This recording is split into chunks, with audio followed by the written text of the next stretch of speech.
Hello YouTube, this is Morgan Airspeed Prime here with my next Sword Art Online, Gale Online Season 2 video.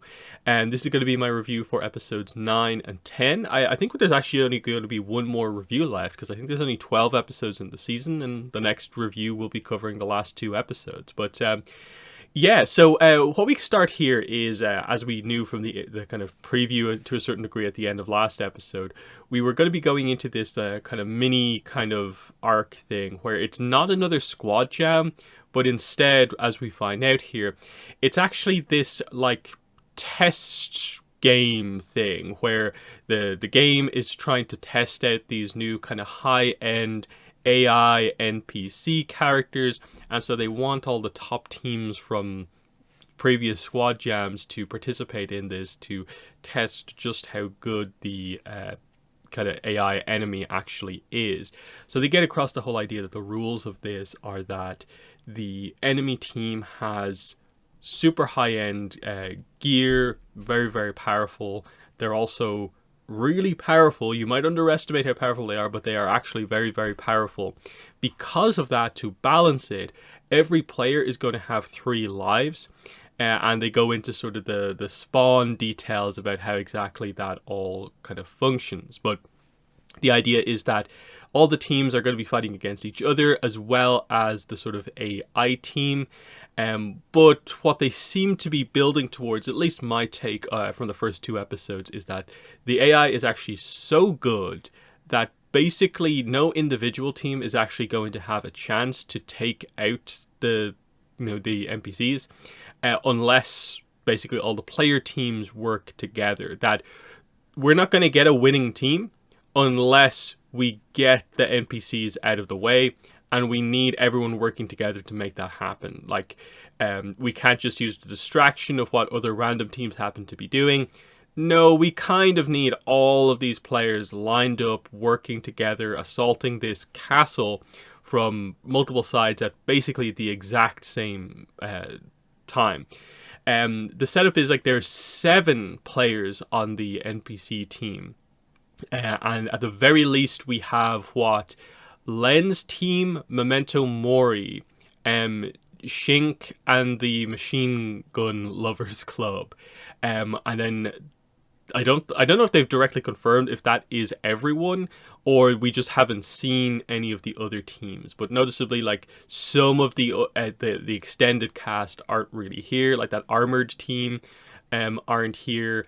And then was it like Shirley and the other girl, like they're not here either. So are they in play or not?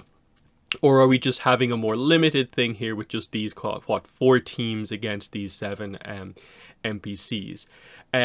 The first of these episodes, so episode 9, they do the typical thing that this show has done, where it is mostly a setup episode, but they do a lot of the standard traits of this show, which is starting us in the middle of the action, where Len actually gets taken out, and they're just like, oh, Len's dead. And they do this before they've explained to you the rules of the tournament. So you think, wait, Len gets like taken out first on her team? That's kind of crazy. But then when it hits that, oh, each player has 3 lives, it makes sense what's actually kind of happened here.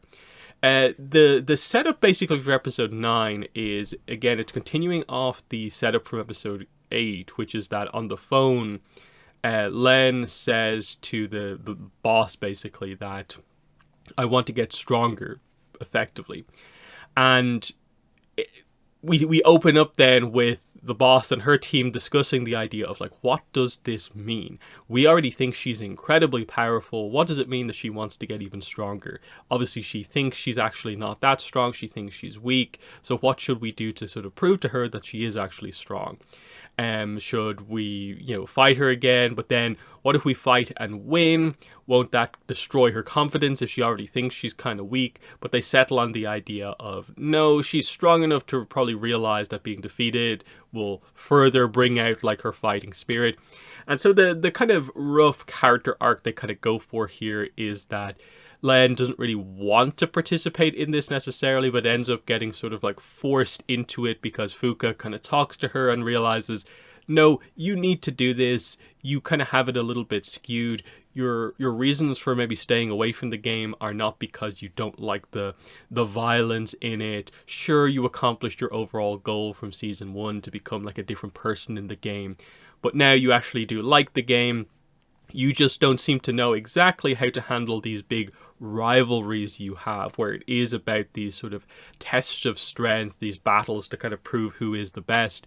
You're kind of at the same time wanting them but running away, and you need to make a step forward and kind of do that here. And so she enters this tournament this game mainly with the idea of wanting to face the boss properly for the first time, and if she has to, she'll face them all kind of 6-on-1. We kind of get the idea as, I suppose, her death that we saw, and then it gets repeated in episode 10, is this thing that kind of more puts her head in the game in terms of, wait, the NPCs are crazy.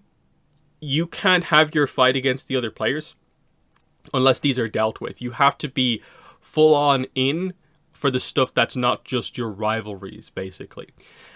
Add into this the fact that Len continues to not want to have fights against Pitohui, and you can sort of see some of the stuff going on. Just there's a lot of kind of craziness, I suppose, happening with her, that she just wants it to calm down a little bit, but she's becoming one of the best players in the game, and is maybe having to deal with the pressure that there is of like being such a high-end player, basically. So, yeah, that's most of the kind of initial setup here. When we start, the rules for this one are presented pretty clearly, though I suppose there is stuff about, like, do we know for sure what the winning conditions are? Like, if the 7 NPC players get wiped out, does that mean all the player characters win? Or does it then just become a battle royale between the teams? I think that's probably the approach that they're taking, but we still have to see what the idea is. Yeah, every player has 3 lives.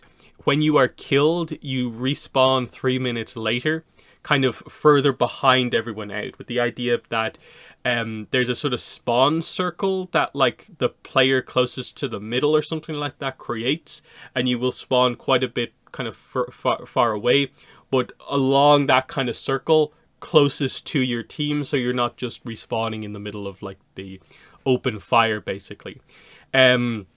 The players didn't quite seem to be listening, but something was said about like there being like invincibility while you kind of spawn in. So I guess there's a few seconds of invincibility. I didn't quite catch the full thing with that, but usually the way they do that is that they use the mechanisms to their advantage to get an edge here. And already I think we saw that with the first proper engagement once we jumped into the fight, which is basically that everyone spawns on the outside, everyone moves up. The first team that gets spotted actually is Team Xing. So Len immediately wants to have her face off against the gymnastics club. No one seems to be fighting at each other, so there's the idea of, oh, I guess we're just going to get really close to each other and have more of an out-and-out, up-close fight. But then both teams get basically ambushed by the machine gunners, who this time come in with basically belt-fed machine guns. So they have huge, really long, extended periods of just their pure covering fire, and they don't have to reload that often.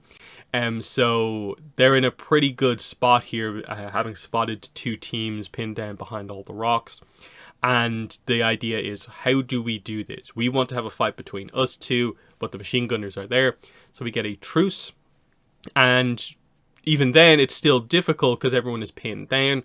So this is where we get the first sort of manipulation of the sort of lives and the spawn rules, which is that M comes up with the idea, and then one of the gymnastics club girls also does the same thing of like they basically take themselves out and they spawn behind the machine gunners. And so Pitohui and I think it's Tanya lose a life, but they are then able to basically take them from behind effectively, take out the entire machine gunners team.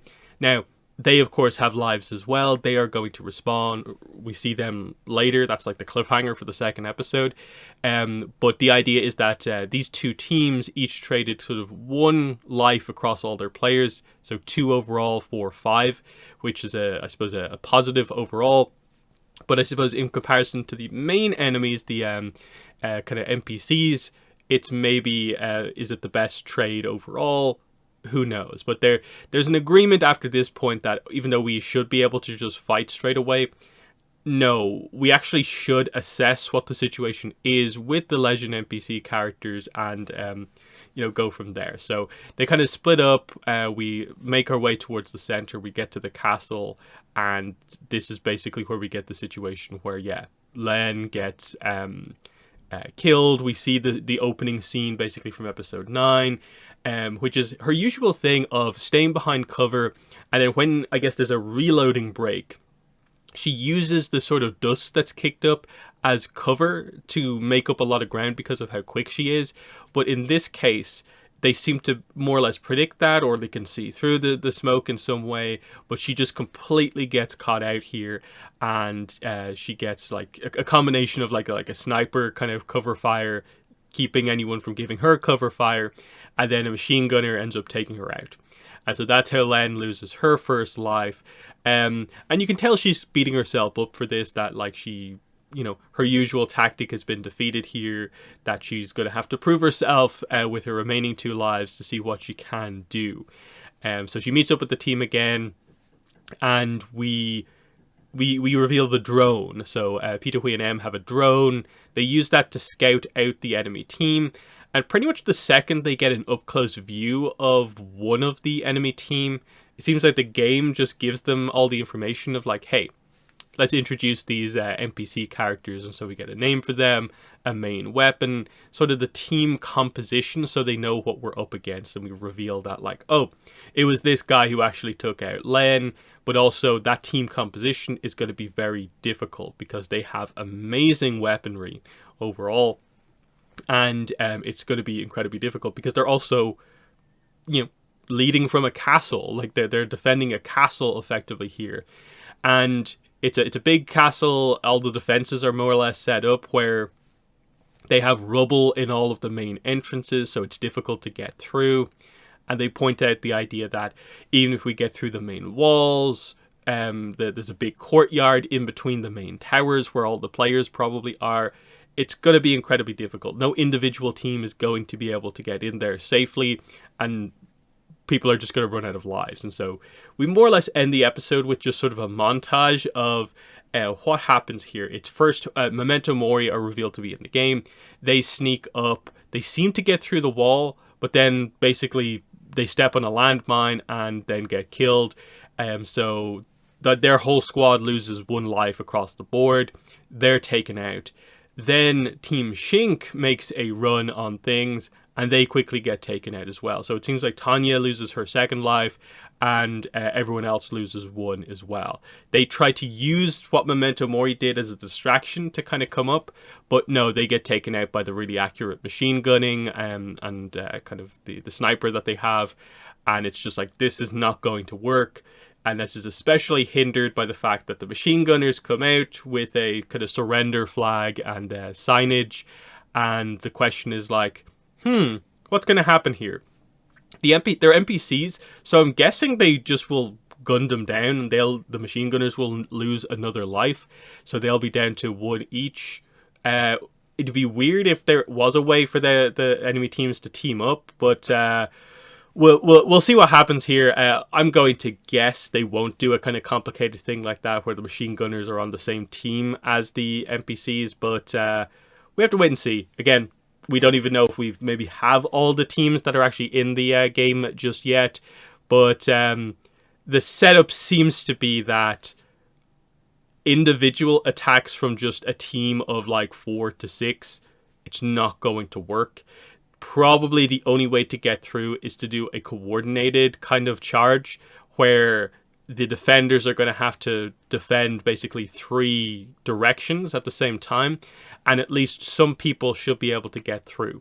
Then maybe once they're inside, the 3 groups, 10 plus players or however many there's going to be, should be able to kind of group up, do some clever stuff, I'm guessing, with the respawns of certain players. And I think they'll play on that sort of stuff. Like, can someone die and then sort of get respawned inside the castle secretly and kind of do stuff there? That could be kind of interesting. because they could do some interesting stuff like that where they really utilize a lot of the lives they have to just maneuver everyone around, but hard to fully predict what exactly is going to happen. But definitely kind of fun and enjoyable so far. I would say, like, maybe as a slight bit of criticism, I don't know how strongly I feel about the kind of Len kind of confidence arc that they're doing. I think that's just been this show kind of consistently throughout. Its strength is that the characters are fun, and the action and the kind of gimmicks, the dynamics of the kind of battle royales that they have, just the focus on the action and some unique kind of stuff going on. The character arc stuff, especially with how kind of ultimately kind of weird a lot of the characters are in this show, is maybe not the absolute strongest, where, like, do I really think, like, Len is going to have this giant moment of, like, confidence where, like, we really assess what we kind of did in episode 9 and we have this giant character arc? That's where I'm not entirely sure, but it's solid. It's fine because it's an action-centric show. But in the comments, let me know what your thoughts were on these 2 episodes. But that's been the video. Thanks for watching, and bye.